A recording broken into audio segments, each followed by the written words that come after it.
Bom dia, pessoal. Hoje nós vamos corrigir a questão 29 do Caderno Azul do Enem de 2022. Esse é o texto, vamos direto para o texto, então.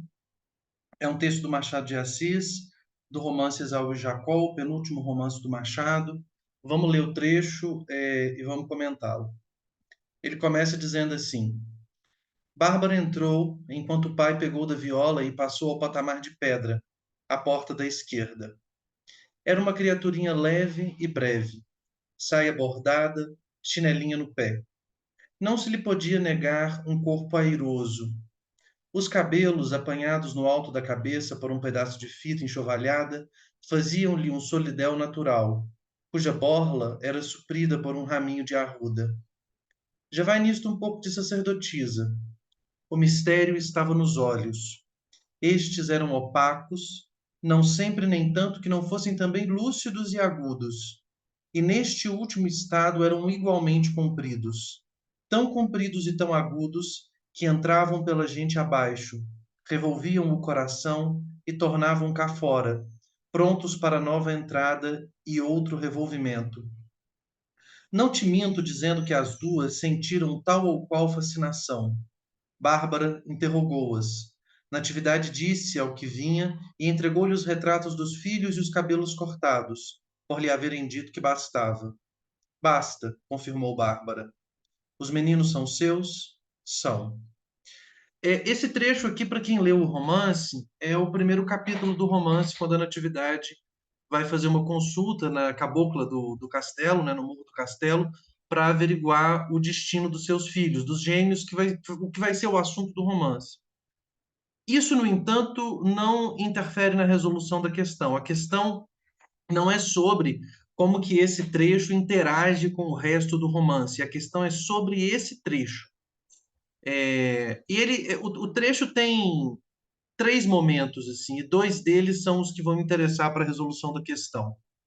Nesse primeiro momento, ele faz uma descrição física da cabocla, da Bárbara, né, a cabocla do castelo. Ele faz uma descrição física do corpo dela, da roupa que ela está usando. E aí ele fala, né, que ela é uma criaturinha leve e breve, tem o corpo airoso, a saia bordada, chinelinha nos pés, cabelo apanhados no alto da cabeça por um pedaço de fita. E no final ele fala, já vai nisto um pouco de sacerdotisa. O isto é exatamente o raminho de arruda que está no cabelo dela, né? Ou seja, o raminho de arruda já indica um pouco que ela é uma sacerdotisa. E aí logo depois ele fala, o mistério, apesar disso, ou seja, embora aqui no raminho de arruda já vá um pouco de sacerdotisa, o mistério mesmo estava nos olhos dela. E o que ele fala desses olhos? Ele fala que eles são opacos, que eles são lúcidos e agudos, tão lúcidos e tão agudos que eles entram pela gente abaixo. Ela tem uma capacidade de perscrutar a pessoa que está na frente dela. Ela tem uma habilidade de olhar para a pessoa e ele fala, né? Eles entram pela gente abaixo, revolvem o coração e tornam cá fora, prontos para entrar de novo. Ou seja, ela tem uma boa capacidade de ler as pessoas que estão na frente dela, não é? As duas sentiram tal ou qual fascinação. E aí depois o terceiro momento é o momento em que começa exatamente uma ação, né? Quando ela entrega, pergunta se é o suficiente e tal. Portanto, é uma cena de uma cartomante, vamos dizer assim. Esse é um tópico conhecido na obra do Machado, né, do ceticismo do Machado em relação à religiosidade, em relação às descrições religiosas. É um tópico que está em vários outros momentos do Machado, especialmente no conto que leva o nome A Cartomante. Bom, esse é o texto. Depois vem o enunciado. No enunciado, a questão fala assim: no relato da visita de duas mulheres ricas a uma vidente no Morro do Castelo, a ironia, um dos traços mais representativos da narrativa machadiana, consiste no. E aqui a gente vai continuar fazendo esse mesmo exercício. O que que o enunciado afirma e o que que o enunciado pergunta? Então, a primeira coisa que o enunciado afirma é: o trecho que a gente leu trata da visita de duas mulheres ricas a uma vidente no Morro do Castelo. Ou seja, são duas mulheres ricas que vão ao Morro do Castelo para encontrar uma vidente, uma cartomante, uma Ela não é exatamente uma cartomante, mas ela é uma pessoa que lê o futuro, né? Essa informação, ela contextualiza o trecho em relação ao romance, porque pelo trecho apenas não é tão óbvio assim que se trata de uma, enfim, no finalzinho já fica um pouco mais evidente, mas essa afirmação inicial, ela contextualiza um pouco para a gente esse trecho. A segunda coisa que ele afirma é o seguinte, é que o trecho contém ironia. Ele fala, o trecho tem ironia, tem um aspecto irônico no texto. E ele acrescenta e fala, olha, esse aspecto irônico do texto é um dos traços mais representativos da narrativa machadiana. Todo mundo que passou por Machado de Assis no ensino médio viu em algum momento o professor de literatura falar sobre a famosa ironia machadiana. É sobre isso que é a questão. E o que é a pergunta? A pergunta dele é, nesse trecho, nesse relato, essa ironia que é típica do Machado de Assis consiste em quê? Aonde, nesse trecho que está na nossa frente, eu posso ver a ironia? Notem que a questão não é sobre a ironia no Machado em geral, ou sobre a prosa do Machado em geral. É sobre como que eu posso, nesse trecho específico, encontrar o aspecto irônico que é tão representativo do Machado. Bom, e aí vem as alternativas. A primeira coisa que ele fala é, e aqui lembrando esse exercício, não é? A gente sempre pensa a alternativa como a continuação dessa sentença que está aqui, ou como uma resposta para a pergunta que a gente fez. A ironia consiste no modo de vestir dos moradores do Morro do Castelo? Não, não, por um fato muito simples. O trecho não faz uma descrição geral dos moradores do castelo, do Morro Carioca. O trecho não é sobre como que os moradores do Morro Carioca se vestem. O trecho é sobre como aquela personagem em si se veste. A ironia consiste no senso prático em relação às oportunidades de renda. Essa é uma alternativa perigosa. Por quê? Porque isso é, de alguma forma, um pressuposto geral. Se você tem uma visão esquemática, se você já teve aquelas aulas esquemáticas sobre Machado de Assis, ou principalmente sobre aquele conto A Cartomante, é, você talvez fique tentado a marcar essa alternativa. Por quê?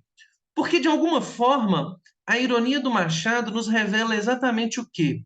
Que isso que seriam as habilidades sobrenaturais da cabocla de prever o futuro consistem na sua habilidade de ler as pessoas. É isso que o trecho está nos falando. O que o trecho está nos dizendo é a habilidade das, da, da, a habilidade que a cabocla tem, que ele percebe pelos seus olhos, de perscrutar a pessoa que está na sua frente, ou seja, de mergulhar naquela pessoa, entender aquela pessoa e voltar, é aqui que consiste. Ou seja, nesse trecho, por diversas razões aqui que não vêm ao caso, isso não é um fato tão marcado, isso não é um elemento tão marcante nesse romance específico, por diversos motivos, embora seja um elemento que está lá.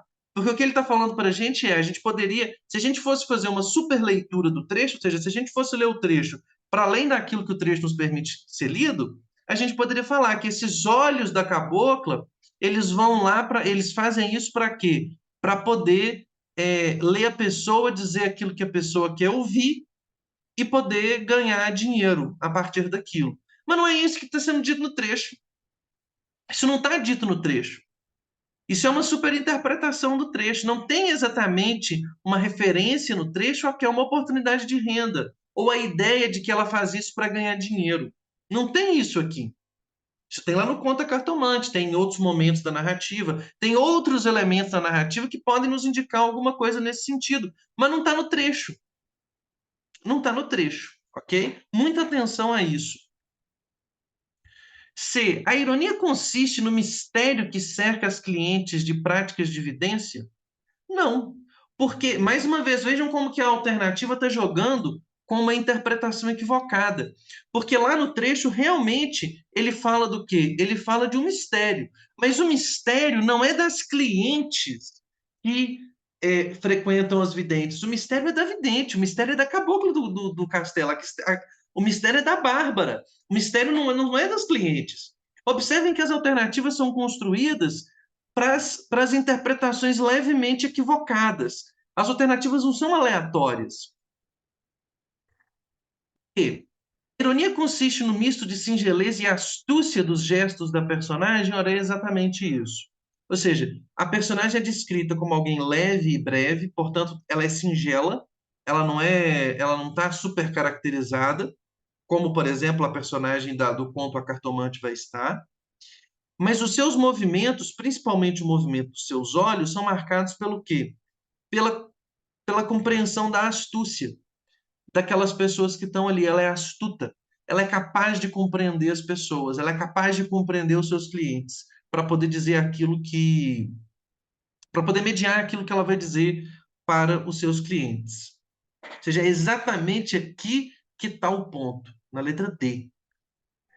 Por fim, a ironia consiste no interesse do narrador pelas figuras femininas ambíguas? Não. A ironia de um texto ela vai se revelar na forma como alguma coisa se manifesta num texto, e não pela manifestação daquela coisa. Ou seja, não é simplesmente o interesse de um narrador por figuras femininas ambíguas não garante ironia. O que garante ironia é a forma como ele está sendo tratado. É a forma como ele trata o seu tema, como na letra D, por exemplo.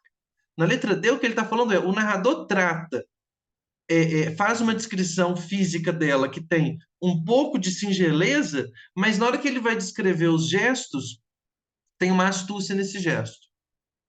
Ou seja, é na forma como o narrador nos apresenta a personagem que está o seu aspecto irônico, e não simplesmente na natureza da personagem. Ou seja, o José de Alencar, por exemplo, ele vai ter várias figuras femininas ambíguas. Essas figuras femininas ambíguas não necessariamente são tratadas com ironia. No Senhora, por exemplo, a gente tem uma figura feminina relativamente ambígua, a Aurélia. Não necessariamente a Aurélia é uma figura ambígua, irônica. Isso não garante ironia. O que está sendo retratado não garante ironia. Portanto, o gabarito é a letra D de dado, ok? No próximo vídeo nós vamos ver essa questão, a questão 30, ok? É, espero que vocês tenham gostado. Qualquer dúvida, só deixar aqui embaixo nos comentários. Até mais, pessoal.